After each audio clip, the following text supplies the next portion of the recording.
Ateneo de Mairena a los que venís de fuera. Es un placer siempre recibiros. Y os agradecemos que nos acompañéis una vez más en nuestras actividades.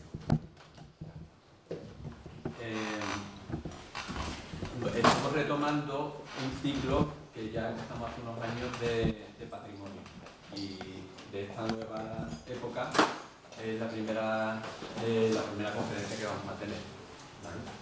Se llama Mujeres y Poder en la Edad del Cobre, la Señora de Marfil, Montelirio y La Molina.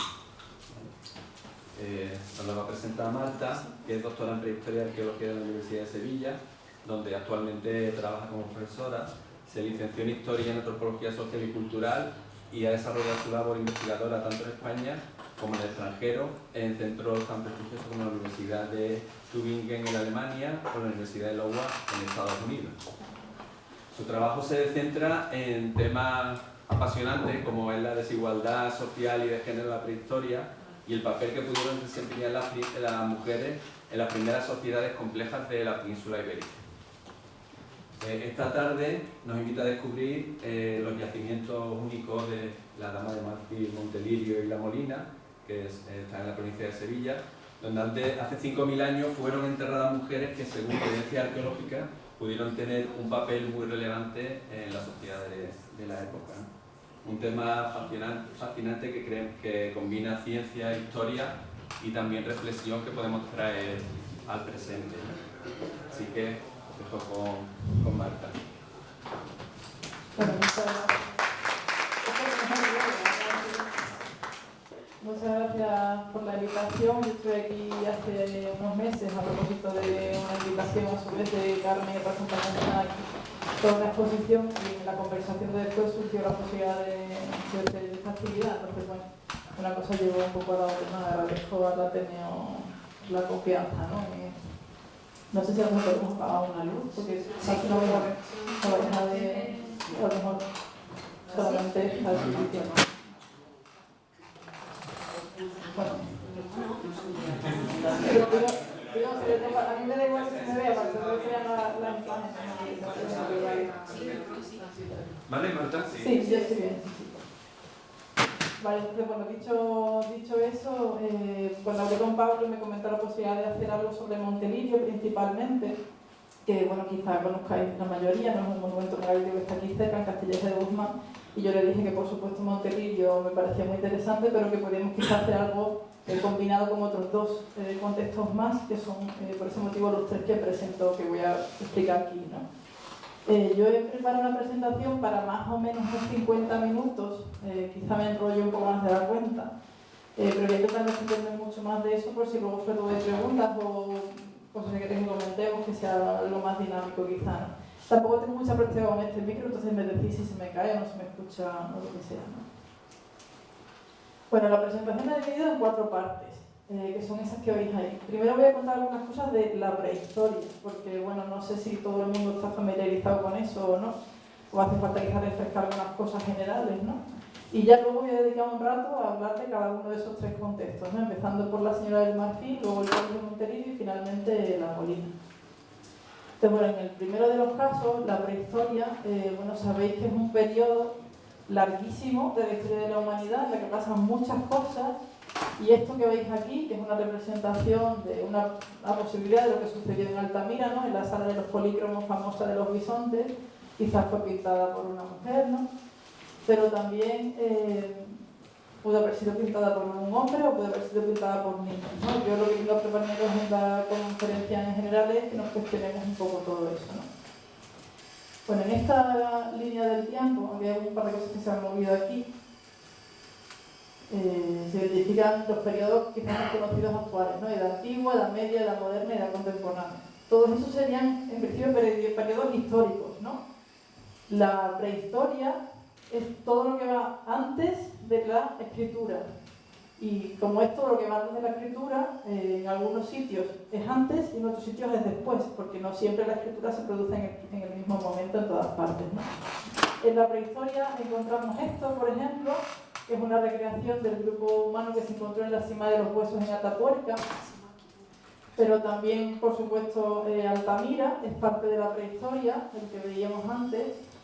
O también esta ilustración nos estaría hablando de la prehistoria, en este caso del Neolítico.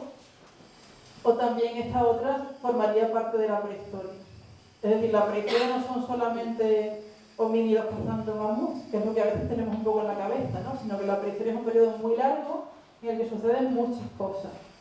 Lo que yo voy a contar hoy está más cerca de esto, o de la imagen anterior, que de las dos otras, aunque estrictamente todo ello es prehistoria, lógicamente. Si hacemos un zoom un poco en la línea del tiempo de antes, dentro de la prehistoria se pueden distinguir varios periodos grandes, quizás esto os recordáis, ¿no? Del colegio, del instituto, incluso la universidad en algunos casos, ¿no? Hay un gran periodo que se denomina paleolítico o piedra antigua y un gran periodo que se denomina neolítico o piedra nueva.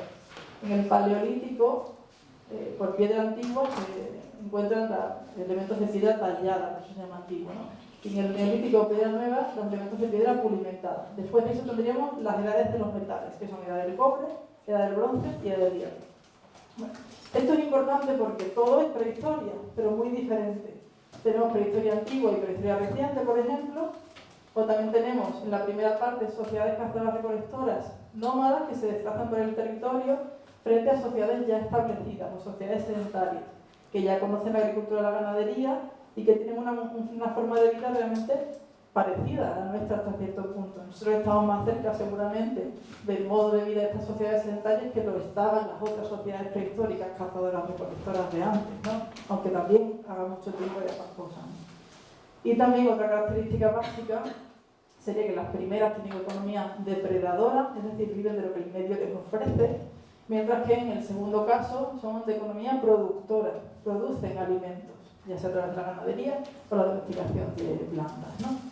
Lo que yo voy a contar es lo último de todo ese largo periodo de la prehistoria. Yo voy a hablar de la edad del cobre, que es uno de los 3 periodos que conforman las edades de los metales.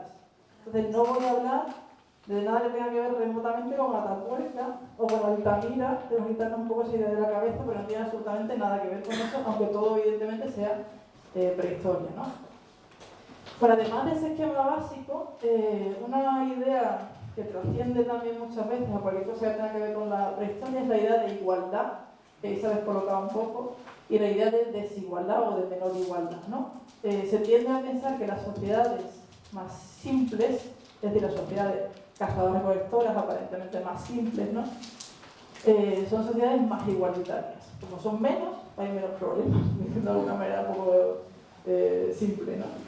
Mientras que a medida que pasa el tiempo hay menos igualdad o hay más desigualdad. Cuanta más gente hay, y encima cuando hay domesticación de animales y plantas, cuando hay sedentarización aparece la propiedad privada, la acumulación de excedentes, los primeros jefes, bueno, todo un poco en fichas de dominó, ¿no? Acaba un poco en los estados al final, ¿no? Y la situación que tenemos actualmente, ¿no? Hay una idea que está ahí, en nuestras cabezas, y que conforma mucho nuestra manera de pensar, ¿no? Claro, cuando hay desigualdad, hay gente que tiene más que otra gente, o que acumula, ¿no? O que tiene una posición de poder preeminente sobre otras, ¿no? Y normalmente eso también quiere decir muchas veces que hay gente que se apropia de los recursos de que otros y que esos recursos no les corresponden, ¿no? Por eso se genera esa situación de igualdad o de desigualdad, ¿no? Que ilustra un poco estos dibujos que pongo aquí, ¿no? O este otro, igualmente en una portada del New Yorker, donde vemos a una persona que despega en relación al resto, porque se ha apropiado de, bueno, pues los recursos que a su vez generan estos obreros que están aquí representados, ¿no? Sin embargo, en los últimos años, muy recientemente, y aquí traigo a colación un libro publicado hace 3 años, creo, del que hay hecho una versión en castellano, que a lo mejor suena al amanecer de todo, pues se está cuestionando un poco esto, ¿no? Porque, como dicen los autores de este libro, se presupone que la desigualdad que vivimos actualmente tuvo un origen, y que ese origen es posible identificarlo, ¿no? Históricamente es posible rastrearlo, y además se presupone a veces que si somos capaces de entender el origen podemos deshacer esa desigualdad de alguna forma, ¿no? Entonces tenemos un componente político también. Es decir, se presupone, como pone la cita, que hubo un momento en el que los seres humanos eran iguales, y entonces de repente algo cambió, algo sucedió y eso se transformó, ¿no? Si nos tiramos de literatura clásica, bueno, pues según Engels lo que sucedió fue la propiedad privada, ¿no? La propiedad privada es la culpable de que tengamos desigualdad actualmente. Otros autores dirían otras cosas, ¿no? Pero hay como una especie de consenso por el que en algún momento algo sucedió que trajo ese problema, ¿no? Que dio al traste con todo lo demás. Y esto sucede a nivel social, esta idea me refiero, ¿no? Y también sucede en términos de género. No solamente hay un cierto consenso, una idea establecida de base, digamos, ¿no? Que nos hace pensar que en el pasado todo fue mejor y que éramos más igualitarios en las sociedades castadoras que en las actuales a nivel social, sino que también en términos de género era mejor, ¿no? Las sociedades castadoras eran más igualitarias en términos de género entre hombres y mujeres que las sociedades posteriores productoras, ¿no? Si pensamos, por ejemplo, pues, en el estado faraónico egipcio, ¿no? Ahí es el faraón, una sociedad patriarcal, y eso pues ya no tiene solución, digamos, ¿no? Para las mujeres, ¿no? En el fondo, el hilo, un poco de pensamiento es el mismo en ambas cosas, ¿no? Y aquí traigo otro par de ejemplos, ¿no? Estos dos libros, uno bastante más antiguo, clásico, este libro de Gerda Lerner que se publicó en el 86, aunque ha sido reeditado recientemente en castellano, y este otro que es de hace un par de años, más o menos, ¿no? Y fijaos los títulos, ¿no? La creación del patriarcado, o el patriarcado, los orígenes de la dominación masculina. Se presupone que hay un momento en el que eso empieza a suceder, ¿no? Y luego pues ya no hay nada que hacer, ¿no? Hay que deshacer eso de alguna forma.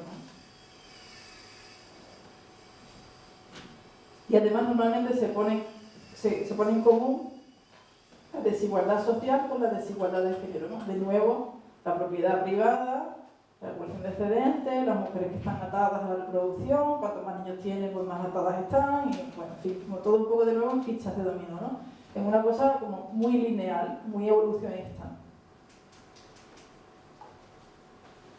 Y en esa línea evolucionista de desigualdad, evidentemente, pues hay gente que gana y gente que pierde, ¿no? Hay gente que tiene poder y gente que no tiene poder, ¿no?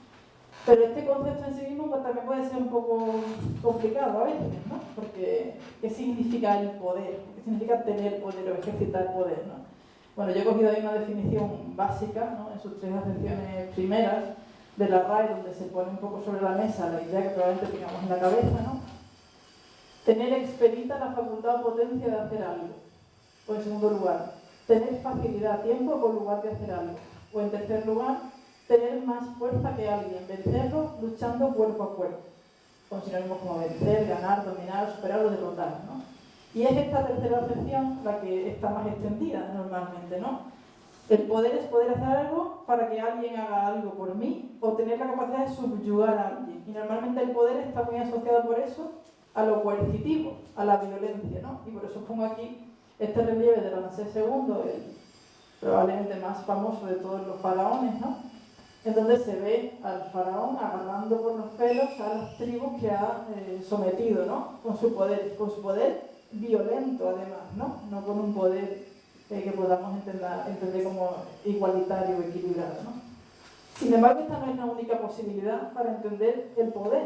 Hay otras posibilidades, aunque esa sea la que normalmente más se nos acerca, ¿no? Entonces, para intentar pensar eso de otra manera, os he puesto aquí este otro ejemplo, este libro de Hannah Arendt sobre la violencia, que trata efectivamente sobre la violencia y necesariamente también habla un poco sobre el poder, donde ella intenta criticar un poco esa forma de ver las cosas y no hablar necesariamente del poder desde la violencia, sino del poder como la capacidad para actuar de forma concertada o consensuada con el resto, ¿no? Y dice, cuando decimos de alguien que está en el poder, nos referimos realmente a que tiene un poder de cierto número de personas para actuar en su nombre. Pero eso no necesariamente quiere decir que sea un poder coercitivo, sino que quizás vosotras que estáis aquí me habéis tenido la capacidad de estar aquí hablando, y yo ahora tengo un cierto poder para explicar una serie de cosas, pero aquí no hay una coerción, en principio no hay nada que yo os esté obligando a hacer, que quien se puede levantar e irse, ¿no? Pero si hay un cierto consenso por el que vosotros me estáis diciendo, vale, pues cuéntanos esto, a ver si es interesante o no, ¿no? Entonces hay una definición de poder un poco más flexible, digamos, más amplia, ¿no? Y que elimina esa parte del problema de la violencia. El otro día, preparando la presentación, estaba buscando también imágenes un poco para ilustrarla, ¿no? Y pensé, bueno, pues, ¿por qué no preguntar a la inteligencia artificial si está en nuestra vida, ¿no? Entonces, bueno, me dio por escribir varias cosas en ChatGPT, entre ellas esta, por ejemplo, ¿no? Y pregunté, ¿podrías hacer una ilustración del poder en la prehistoria? Y me dijo, por supuesto, ¿en qué estilo la quieres, no? Y yo le dije, en un estilo educativo, una infografía o algo parecido, ¿no? Y os podéis imaginar lo que me sacó. Esto.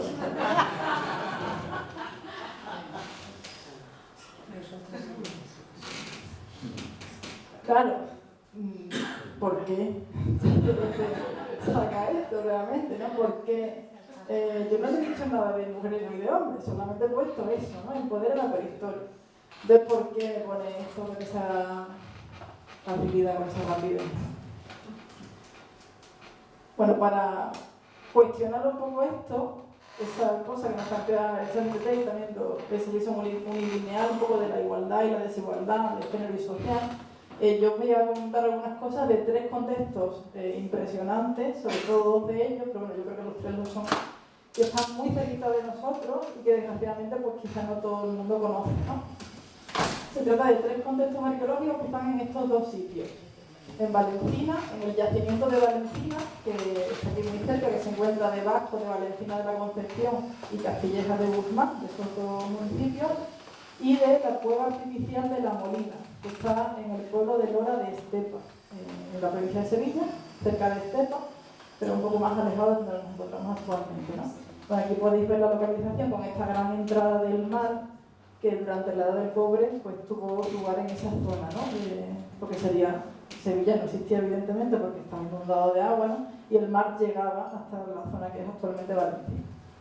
Bueno, el primero de los contextos es el que he nombrado un poco la señora del Marfil, que es el nombre que le hemos dado a partir de, bueno, pues lo que os voy a contar ahora, ¿no? Que ilustra esta imagen. Bueno, este contexto, esta tumba, los 3 son tumbas, son contextos funerarios, se sitúa en los límites del municipio de Castilleja de Guzmán. Estas casas que se ven aquí son las casas de Castilleja de Guzmán, y en el 2007-2008 se realizó aquí una intervención bastante importante en un sector que se llama PP4 o Plan Parcial 4 Montelirio, que se excavaron muchísimas, bueno, se iba a hacer una obra. Cuando empezaron a descubrirse las estructuras negativas de la Edad del Cobre, pues se paralizó la obra y se inició una excavación arqueológica, ¿no? Aquí se encontraron muchas estructuras, 60 de ellas con restos óseos humanos, es decir, posibles tumbas, ¿no? Y una de ellas, esta que tenéis aquí, bueno, pues destacó entre las demás. Y se le dio el nombre de estructura 10.042, 10.049, ¿no? Con ese nombre horrible que a veces se le ponen las cosas arqueológicas, ¿no? Esta otra que veis aquí, el Tolos de Montelirio, es de la que hablaré en segundo lugar, ¿no? Bueno, lo primero que salta a la vista de esta estructura, la primera característica importante, la podéis identificar aquí.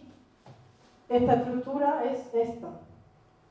¿Y qué pasa con las demás que están alrededor de ella? Hay una distribución espacial evidente, ¿no? Hay una tumba en el centro, un vacío alrededor de unos 20 metros aproximadamente y otro mogollón de estructuras que están alrededor de ella. En amarillo se ven las que tienen restos arqueológicos pero no óseos, no son tumbas, no tienen huesos humanos. En rojo las que sí son tumbas, que tienen huesos, ¿no? Que son de diferentes tipos.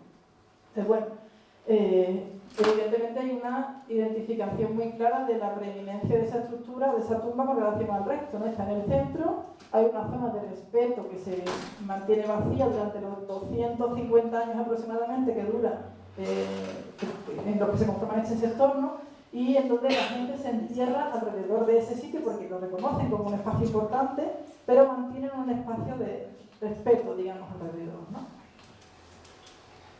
Bueno, lo tenéis aquí en una fotografía. Es una tumba que denominamos de tipo tolos, megalítica, que tiene un corredor, una primera cámara, 10.042, un segundo corredor y una segunda cámara, 10.049, por eso se llama así esa tumba, ¿no? Y aquí podéis ver una fotografía de la segunda de esas cámaras, la 10.049, ¿no? Con este corredor, donde entrando en el corredor a la derecha, aquí, se encontraron los restos de una persona. Y eso también es importante, porque en la edad del cobre, no siempre, pero de forma muy frecuente, la gente se entierra en grupo, de manera colectiva. Hay tumbas individuales, pero no son, digamos, necesariamente la norma, sino que muchas veces hay tumbas colectivas en donde bueno, pues los restos además se mezclan entre sí, ¿no? Y a veces es muy difícil distinguir unos de otros. Esta persona fue enterrada en esta tumba megalítica, en el centro de este sector, y solamente esta persona en esta tumba. Y fue enterrada, como veis ahí, pues sobre su lado derecho, ¿no? Con los miembros inferiores y superiores flexionados, y según el estudio antropológico que se hizo en su momento, se identificó como un individuo probablemente masculino. Probablemente masculino porque no se tenía certeza de que efectivamente fuera un hombre. ¿Por qué no se tenía certeza de que efectivamente fuera un hombre? Porque los restos óseos conservados de este momento pues están súper degradados. Y a veces es muy difícil, ante restos óseos tan mal conservados, identificar claramente las partes anatómicas que son susceptibles de análisis para la estimación del sexo, ¿no? De hecho, este individuo se identificó como probablemente masculino teniendo las características de la mandíbula, que tiene un porcentaje de error muy alto, entonces pues claro, no, por eso probablemente, ¿no? Y habría muerto en algún momento entre sus 18 y sus 25 años de vida. Además, también el estudio antropológico identificó algunos episodios de malnutrición infantil, algunos elementos también de periodontitis y problemas articulares. Es decir, no era una persona que hubiese gozado de una vida fácil, digamos, ¿no? Sino que pues había tenido sus achaques como todo el mundo, pero además había muerto pues, relativamente joven, ¿no? Entre los 18 y los 25. También sabemos que es una persona que procedía o que había consumido una dieta del entorno local. No venía de muy lejos, sino que era de aquí. Y tenía una dieta fundamentalmente terrestre. Y también sabemos, y esto es algo que probablemente salga luego después, ¿no? Cuando acabe de contaros esto y cuando charlemos quizá de una forma más distendida, también sabemos que tenía elevados niveles de mercurio en sus huesos, asociados con el consumo, que ya lo veremos después, una compañera aquí sobre todo para decir más cosas que yo al respecto, ¿no? Del cinabrio, que es un pigmento rojo, sulfuro de mercurio, que se utiliza de forma ritual en este tipo de enterramientos. Así que pues, algo hacían con el cinabrio que hacía que tuviesen una incorporación de mercurio en el cuerpo y eso pudiese provocarle alguna serie de problemas. Bueno, esta persona murió en algún momento entre los siglos 30 y 27 a.C. No sabemos cuándo exactamente, porque el carbono 14 no permite afinar más, lamentablemente, pero murió en algún momento en ese periodo, ¿no? Eso significa que murió en la edad del cobre inicial, en la primera fase de la edad del cobre calcolítico. ¿Y con qué se enterró a esta persona? Pues a esta persona se la enterró con una enorme cantidad de objetos, todos ellos espectaculares o excepcionales, ¿no? Sin realmente parangón en la mayoría de los contextos de Europa occidental, ¿no? Entre ellos, por ejemplo, si os habéis fijado en la fotografía anterior, tiene en torno a la cabeza una defensa de elefante fracturada intencionalmente en 3 partes, una defensa de elefante y tiene otros objetos de marfil, como este vasito o este peine también fragmentado, que proceden de elefante cuando aquí no había elefantes. Entonces, o era de elefante fósil o era de un elefante traído de fuera, ¿no? El marfil, o elefante africano o elefante asiático. También tenía un gran conjunto de láminas de sílex bastante grandes, como estas que veis aquí, o una gran daga con empuñadura de ámbar, que sabemos por los análisis que es procedente de Sicilia. Y una serie de objetos de cerámica, sobre todo este gran plato de borde almendrado, a su espalda, ¿no? Y todo el conjunto estaba espolvoreado de polvo de cinabrio, de ese polvo rojo de cinabrio, que nos decía que es el sulfuro de mercurio, que es frecuente en estas tumbas especiales, digamos, ¿no? Entonces, bueno, pues hay marfil, están esas láminas de sílex, está ese ámbar, que son todos objetos especiales, ¿no? Aquí he puesto algunas fotografías un poco más en detalle. Esta sería la defensa de elefante fracturada en 3 partes, aquella otra la daga y está el anverso y el reverso de esa empuñadura de ámbar, ¿no? Que bueno, pues también es una pieza completamente excepcional, es una de las piezas de ámbar más grandes de toda la prehistoria europea y que pues igualmente como el marfil nos habla de redes de distribución. Esta persona, por el motivo que sea, fue enterrada con todos estos objetos traídos de fuera, son materiales exógenos o exóticos, ¿no? Y si os fijáis, no hay nada de metal. Estamos en la edad del cobre, la primera de las edades de los metales, pero no hay metal. Lo que hay es marfil, cinabria, ámbar y sílex especial. Bueno, pues además de esto, una vez que murió, no sabemos exactamente cuánto tiempo después, pero no debió pasar mucho tiempo después, en el nivel superior de esta tumba, alguien hizo una ofrenda. Es decir, sabía la población que existía allí, ¿no? Sabía que estaba esta tumba de esta persona, que era una persona reconocida socialmente, ¿no? Y tiempo después de su muerte decide acercarse a la tumba y hacer una ofrenda.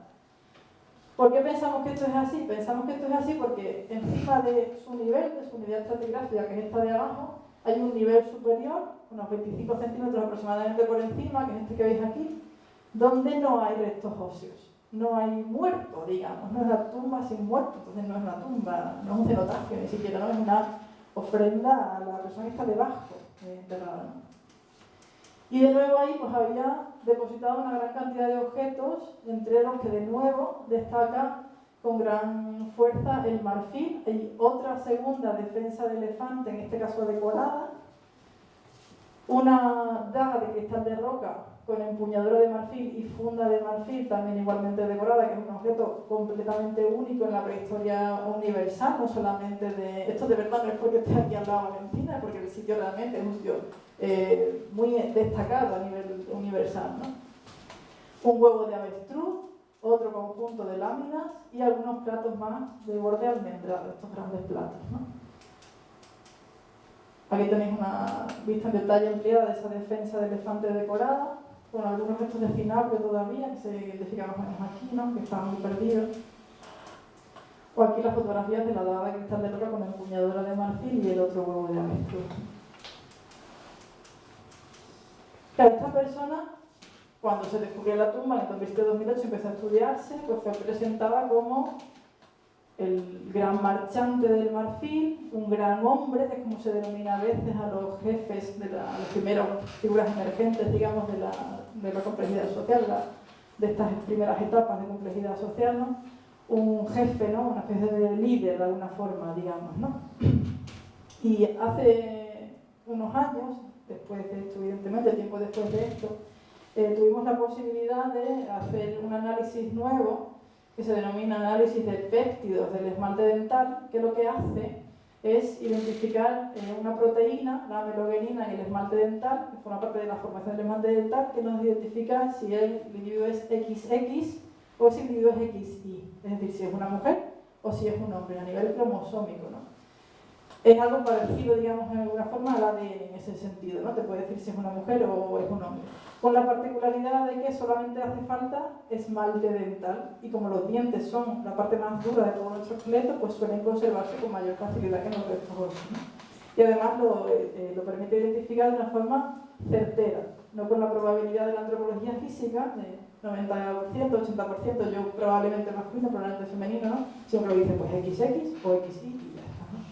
Bueno, pues mandamos un diente de esta persona a la Universidad de Viena, a la Universidad de Medicina de Viena, que es donde en su momento estamos haciendo estos análisis, ¿no? Que próximamente esperamos poder hacerlo más cerca, ¿sí? Y concretamente ese diente, ¿no? El incisivo superior derecho, que me corrijan las expertas que es el 21, izquierdo, y cuando recibimos los resultados nos dijeron, no, pues no es XY. Esta persona tan importante supuestamente que está ahí dando bombo y tal es XX, ¿no? Y digo, vale, pues vamos a ver si vamos a hacer una segunda prueba, una prueba de corrección. Sabiendo además que como solamente están los restos de esta persona en esa cámara, pues no había posibilidad de mezclar huesos, ¿no? Sino que necesariamente tenía que ser de ese individuo. Entonces mandamos otro diente, un tercer molar, una muela del juicio, el número 18 de este sujeto, ¿no? Este que tenéis aquí. Y de nuevo el resultado, ya todo esto con incertidumbre en medio, esperando a ver varios meses, ¿no?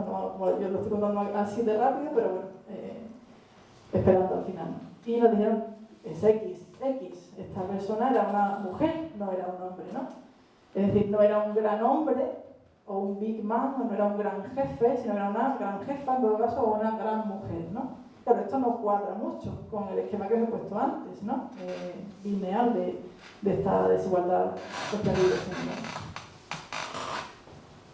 La cuestión es que no es una cosa aparentemente única. Estamos indagando un poco más y parece que no es solamente esta mujer, sino que puede haber quizá otros casos que han pasado también desapercibidos, ¿no? Y ahora os voy a contar unas cosas también rápidamente del segundo de los contextos, que es el monumento megalítico también, conocido como Tolos de Montelirio, donde aquí veis esta recreación, donde se ilustra un poco el momento de posición de uno de los cuerpos, ¿no? Esta fotografía es la que veíamos antes, ¿no? Esta es la estructura de la que denominamos Señora del Marfil, ya no el gran marchante, ¿no? O el gran jefe, ¿no? Y esta otra, muy cerca de la anterior, es el Tolos de Montelirio. Es de nuevo una estructura megalítica que tiene un grandísimo corredor de casi 40 metros que desemboca en una gran cámara circular con un segundo pequeño corredor y una pequeña segunda cámara circular. Aquí veis una fotografía de ese corredor bastante estrecho, muy angosto y de 1 metro aproximadamente de altura, con lo cual había que ir de rodillas prácticamente para entrar hacia el monumento, y ese corredor acababa aquí. Esa sería la cámara grande, el segundo corredor y la cámara pequeña.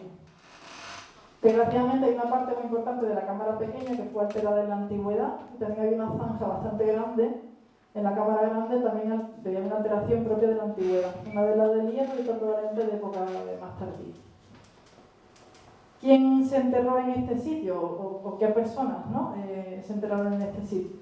Bueno, según el estudio que se hizo en su momento, se enterraron los restos de 25 personas, más 26, una persona más que fue enterrada en el túmulo, pero que fue enterrada en un momento anterior, que pertenecía al periodo neolítico, no calcolítico, ¿no? En el conjunto del monumento había 25, ¿no? Y estas personas fueron enterradas en algún momento entre el siglo XXVIII y el siglo XXVI, es decir, después de la anterior. Y de hecho, hay quien plantea que quienes fueron enterradas aquí son quienes quizá hicieron la ofrenda en la anterior, ¿no? Y fueron enterradas aquí porque sabían de la cercanía con el otro monumento funerario, ¿no? Que reconocían a la señora del Marfil, digamos, como una persona preeminente del pasado de este sitio, ¿no? Bueno, ¿dónde fueron enterradas esas 25 personas? 3 de ellas, los restos de 3 de esas personas fueron enterrados en el corredor. 20 cuerpos fueron depositados en la cámara grande. Y finalmente los restos de 2, aunque como digo, esta está súper alterada, todo es bastante mal preservado, ¿no? Pero se identificaron en cualquier caso restos pertenecientes al menos a 2 individuos, ¿no?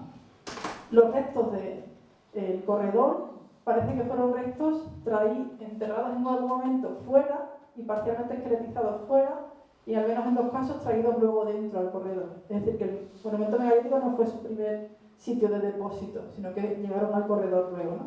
Y luego hay una diferencia evidente en términos arquitectónicos entre lo que es enterrarse en el corredor y enterrarse en las cámaras. ¿Qué preferiríais? ¿Enterrar en el corredor o enterrar en las cámaras? En la cámara, ¿no? En alguna de ellas. ¿Y qué preferiríais? ¿Enterraros en la grande o en la chica? En la chica.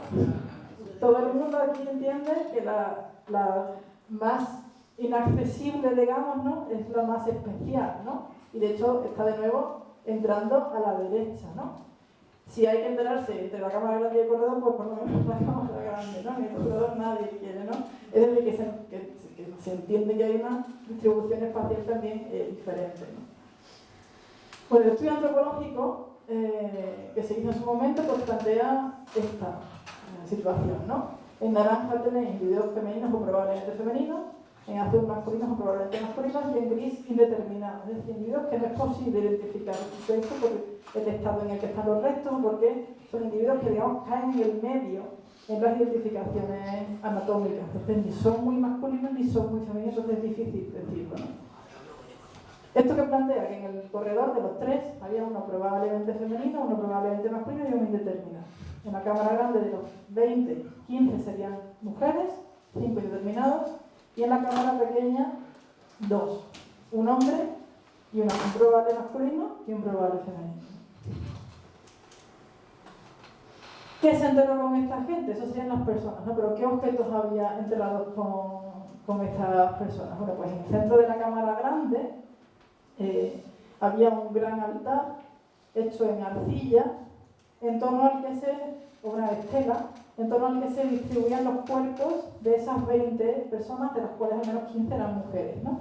Y que se distribuían pues, de una manera un poco particular en algunos casos. Por ejemplo, este individuo que veis aquí, del que luego mostraré alguna foto, tiene los brazos alzados, está sobre su espalda, de cúbito dorsal, con los brazos hacia arriba, indicando hacia la dirección de la estela, ¿no? O este otro sujeto también tiene su cabeza en torno a la estela. Todas están en torno a ese elemento central, ¿no? Pero parece que de nuevo no todas son iguales, ¿no? Unas están más cerca del elemento central, unas están en una posición más preeminente y otras en una posición un poco más secundaria, ¿no? El corredor viene por aquí y a este sería el acceso a la segunda cámara, ¿no? No es casual, en mi opinión, no es casual que quienes tienen una posición más cercana del altar también tienen una posición más cercana al acceso a la parte más sagrada, digamos, ¿no? De la cámara pequeña.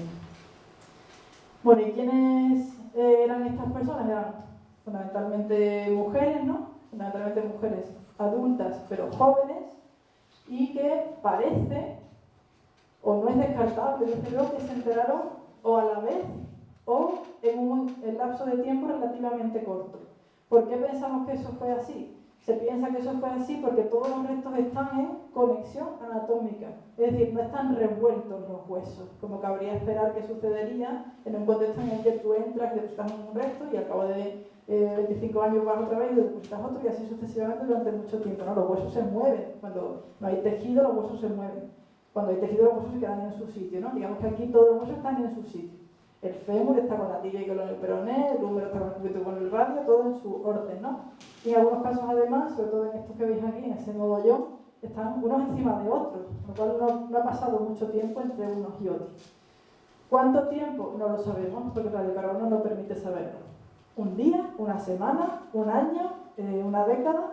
No sabemos cuánto, pero mucho no. Entonces eso ha llevado a plantear si fue un enterramiento simultáneo o no fue un enterramiento simultáneo. Claro, porque se mueren 20 personas adultas jóvenes de repente, y las que 15 son mujeres. Extraño es, ¿no? Aunque no sepamos por qué. Bueno, y además de eso, algunas personas, como esto que os pongo aquí, presentaban algunos caracteres un poco particulares, ¿no? ¿Qué es eso particular que hay ahí? Una mujer presentaba polidactilia o 6 dedos en ambos pies, con lo que probablemente eso pues, era un rasgo que llamaba la atención en su momento, ¿no? Que no debió pasar desapercibido, ¿no? Y de nuevo todas ellas, casi todas ellas, además en niveles bastante elevados, presentaban niveles de mercurio en hueso demasiado altos, de nuevo asociados a un uso o un consumo, del tipo que sea, del cinabrio. ¿Qué hacían con eso? También es una duda importante que tenemos, ¿no? Siendo además una posibilidad que el cinabrio, además de usarse como pigmento, se utilizase como, no sé si llamarlo alucinógeno, pero como un elemento que te permite trascender, digamos, de alguna forma, ¿no? Bueno, en este monumento pues también se descubrió una cantidad de objetos espectacular, ¿no? En el corredor se encontró una colección muy especial de puntas de flecha, pero en el corredor no abundaba el ajuar, porque nadie quiere enterarse en el corredor, como decíamos antes, entonces los objetos no están en el corredor principalmente, aunque como es un monumento tan espectacular, también en el corredor hay cosas, ¿no? Entre ellas esas puntas de flecha, luego he puesto una foto más en detalle. En la cámara grande se encontraron más de 300 objetos, en donde de nuevo sobresale la presencia del marfil, por ejemplo con esta peineta, este peine, una alabarda, un conjunto de elementos de cristal de roca, de nuevo cristal de roca, ¿no? O una gran cantidad de elementos de ámbar, de nuevo ámbar, ¿no? Y entre todo lo que destaca seguramente, lo que más sobresale, y ahora pondré también algunas fotografías, es el atuendo o la vestimenta que llevaban algunas de estas mujeres, no todas, pero sí que algunas, que estaban formadas por miles de cuentas perforadas y que habrían fabricado por ejemplo de vestidos o túnicas o faldellines, si queréis, ¿no? Y en la cámara pequeña, pues también había bastantes cosas. Lo que sucede es que como la cámara pequeña fue alterada durante la antigüedad, pues casi todo el registro estaba muy fragmentado, muy perdido, ¿no? Pero había también objetos de marfil, como por ejemplo esta bellota, como por ejemplo las representaciones de zoomorfos, de cerditos o jabalíes, ¿no? Y lo que parecen los restos de, según la estimación de una compañera, Miriam Luciñez, que hizo en su momento un trabajo sobre esto, de 2 defensas de elefante. Y también una serie de fragmentos de oro. Que bueno, pues está un poco en consonancia con que el hecho de que pensamos que la cámara pequeña efectivamente es la zona más especial, ¿no? Aunque no tengamos la información tan bien preservada como la que tenemos en la cámara grande. ¿Y el cobre dónde está? Pues no está. Sigue sin haber metal, sigue sin haber ninguna herramienta que pueda considerarse nada coercitivo, aunque efectivamente hay algunas dagas, algunas puntas de flecha, algunos proyectiles. Son objetos que no han sido utilizados, no tienen huellas de uso, han sido probablemente fabricados de manera expresa para ser depositados en la tumba. Igual que sucede con la otra que veíamos antes de la señora de marfil, ¿no? Aquí podemos poner una fotografía de esas puntas de flecha con aletas muy alargadas, ¿no?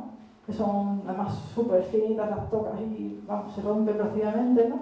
Aquí hay una representación de ellas, no son todas estas. O aquí otra fotografía de ese peine o peineta, ¿no?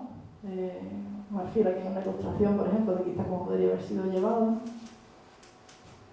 Aquí están algunas de las cuentas de ámbar que se encontraron, ¿no? Pero seguramente lo que más llama la atención son esas vestimentas, esas túnicas o vestidos, ¿no? Que estaban fabricados con miles de cuentas. Este individuo que veis aquí es el que estaba antes cerca del altar, con los brazos alzados hacia arriba, ¿no? Que afortunadamente para la musealización se sacó en bloque y está actualmente conservado en el almacén del Museo Arqueológico de Sevilla y seguro que se expondrá cuando el museo abra las puertas, ¿no? Y veis que todo esto que se ve aquí en blanco son decenas de cientos, centenares de cuentas pequeñas, ¿no? Que habrían conformado esa túnica grande, en este caso era un vestido una túnica bastante grande, ¿no? Y también adornadas con una gran cantidad, esto que veis aquí en naranja, de grandes cuentas de ámbar, como si fuese una especie de collar, ¿no? Aquí tenemos una fotografía más en detalle. Bueno, un trabajo recientemente publicado en la revista Science Advances y liderado por el profesor Leonardo García San Juan, que es quien ha tirado un poco más cercano quizás en los últimos años sobre Montelirio, ¿no?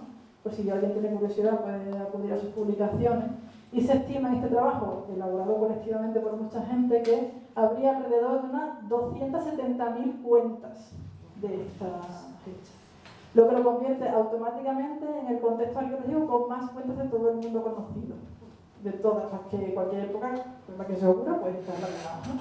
Además, en algunos casos, como veis ahí, son cuentas muy, muy, muy pequeñas. Y la mayor parte de ellas están fabricadas en concha de Pecten Maximus, que es la concha de Santiago, la concha de esa gran vieira, ¿no? Se utilizaron pues, seguramente muchas conchas, pero pensamos que estamos cerca del mar, en realidad, en este momento, que se fueron acumulando a lo largo del tiempo, ¿no? Para fabricar estas 270.000 conchas, estas 270.000 cuentas. Imaginaos la cantidad de trabajo que hay detrás de la fabricación de todas y cada una de esas cuentas para elaborar estos vestidos o faldellines que luego se amortizan en la tumba. ¿Por qué esta gente pone todas esas cosas espectaculares en la tumba? Si la tumba se cierra y ya está, se acabó.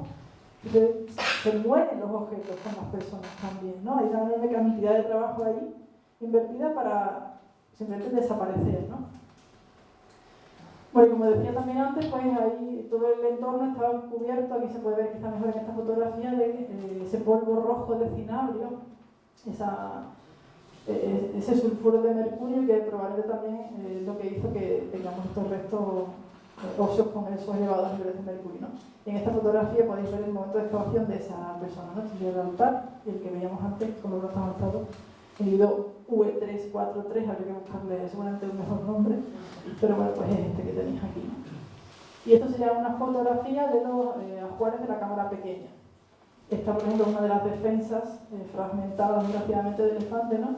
Los fragmentos de oro, uno de ellos, por ejemplo, con un oculado, que es un motivo muy frecuente en la del cobre, o estas bellotas y los cerditos, que bueno, nos hacen pensar en la importancia que tendría ya en ese momento la dehesa y para la economía de esta gente, ¿no?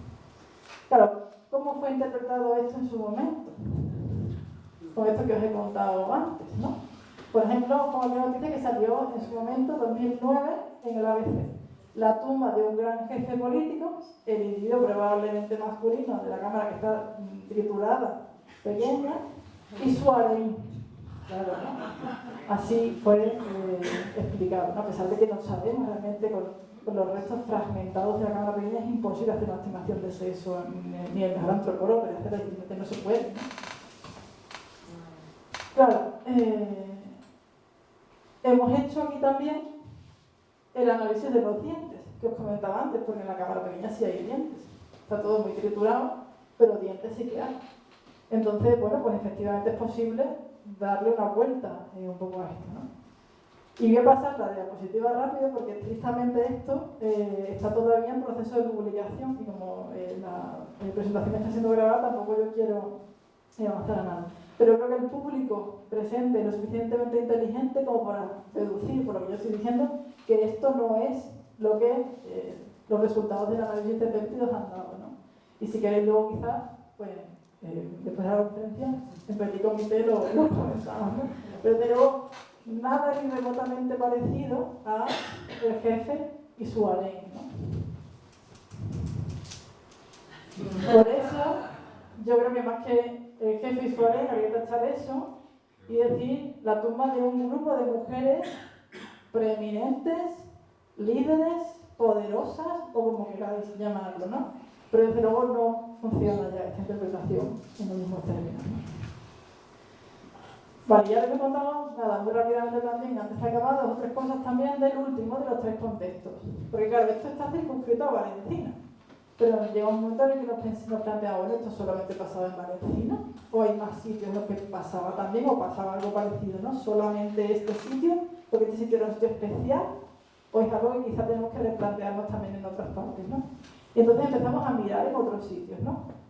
Y uno de los sitios con los que topamos fue la cueva artificial de La Molina, que es un sitio mucho más modesto que los otros que os he enseñado, pero que también, en mi opinión, pues, muestra unas cosas bastante interesantes, ¿no? Este sitio está en Lora de Estepa y se excavó hace unos años con motivo de las obras que se realizaron de ampliación de esta cooperativa de aceite. Se amplió un trozo de la olivarera, ¿no? Y se identificaron una serie de estructuras negativas. Lamentablemente muchas de ellas no se han recuperado porque el control arqueológico no se hizo a tiempo, ¿no? Pero afortunadamente la que nos interesa, o bueno, claro, no sabemos qué había en las otras realmente, ¿no? La que se salvó, pues una de ellas sí que estaba intacta, ¿no? Es esta cueva artificial. Es una cueva excavada en el sustrato, subterránea, digamos, ¿no? O un hipogeo, si queréis, es otra manera de llamarlo, ¿no? Cuya entrada es esta que veis en la fotografía, ¿no? En toda la zona hay bastantes cuevas parecidas, entonces es una práctica cultural, digamos, común en ese área, al menos, y también incluso en Valencina hay otras cuevas artificiales, ¿no? Bueno, en este sitio, si entrásemos, esta sería la entrada de la cueva, ¿no? Si entrásemos, nos encontraríamos un espacio más abierto, no muy grande, de unos 4 metros aproximadamente, como decía la ventana, oval.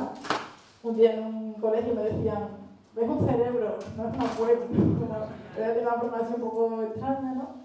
Y que, según quienes excavaron en su momento, pues había tenido quizás 3 momentos diferentes, porque dentro de la cueva hay 3 zonas diferentes, la zona 1, o más antigua, la zona 2, o la zona 3.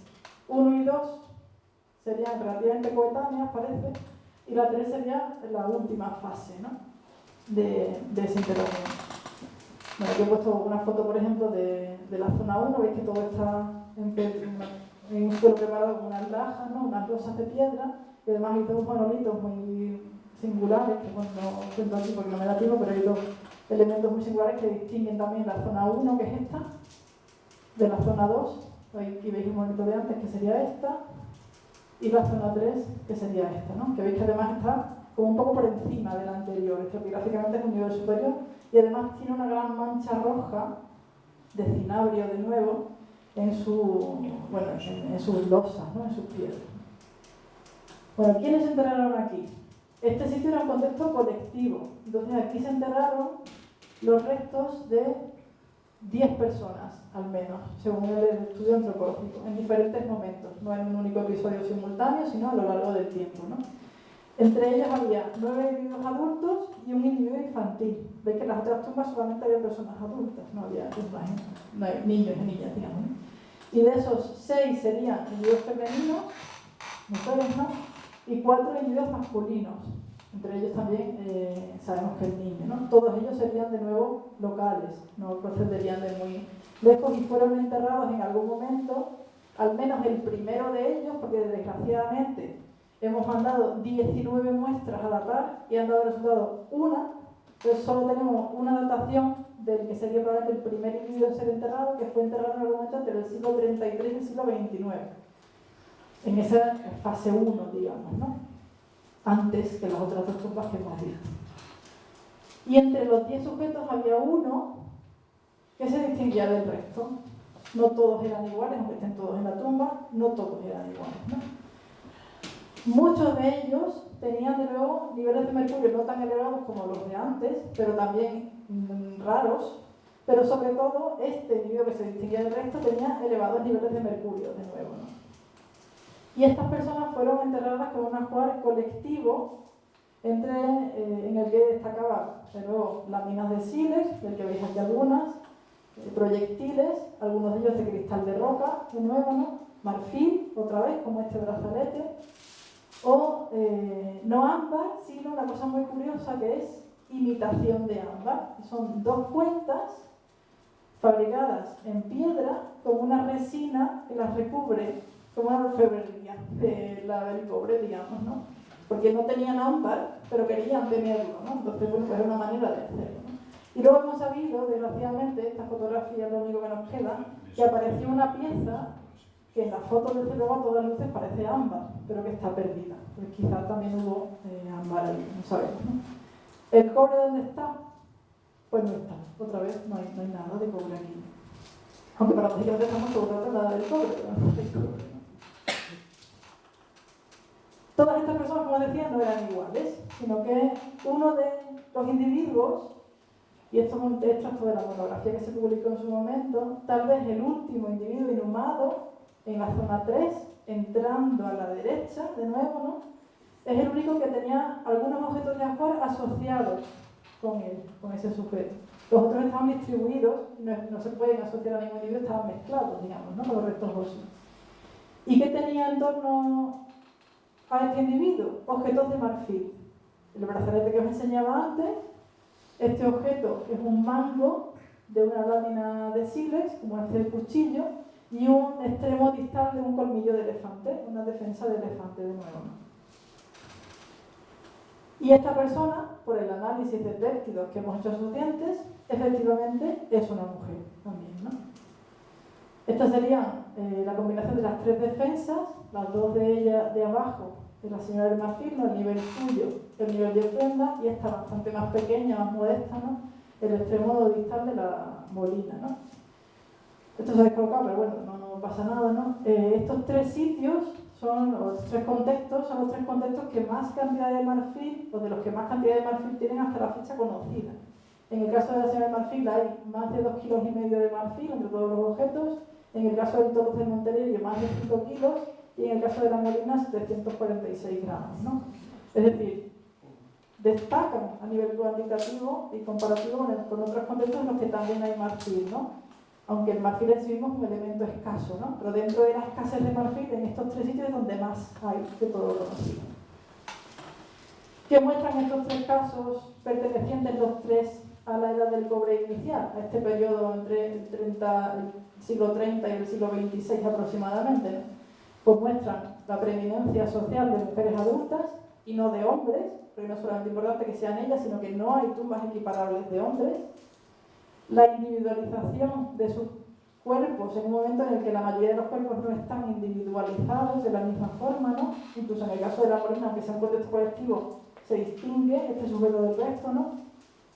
Y la presencia de ajuares funerarios que serían considerados excepcionales, ¿no? Con estas materias primas, el marfil, el cinabrio y el ámbar, o la imitación de ámbar en el caso de la molina, ¿no? Que parecen estar de forma recurrente asociadas a personas de la élite o preeminentes, ¿no? Que en estos casos son mujeres, ¿no?